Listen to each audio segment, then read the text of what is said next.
एक बार भगवान बुद्ध जेतवन विहार में रह रहे थे।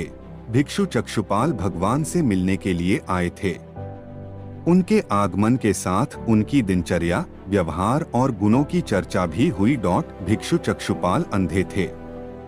एक दिन विहार के कुछ भिक्षुओं ने कुछ मरे हुए कीड़ों को चक्षुपाल की कुटी के बाहर पाया और उन्होंने चक्षुपाल की निंदा करनी शुरू कर दी कि उन्होंने इन जीवित प्राणियों की हत्या की।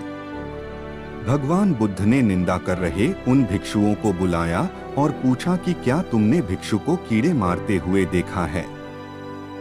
उन्होंने उत्तर दिया, नहीं।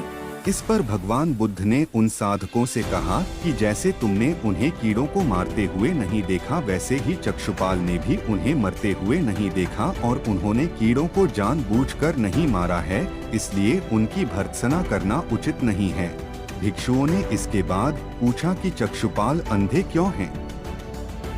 उन्होंने इस जन्म में अथवा पिछले जन्म में क्या पाप किए? भगवान बुद्ध ने चक्षुपाल के बारे में कहा कि वे पूर्व जन्म में एक चिकित्सक थे।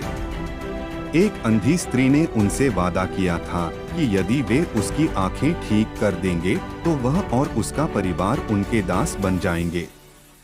स्त्री की आंखें ठीक हो गईं, पर उसने दासी बनने के भय से यह मानने से इनकार कर दिया।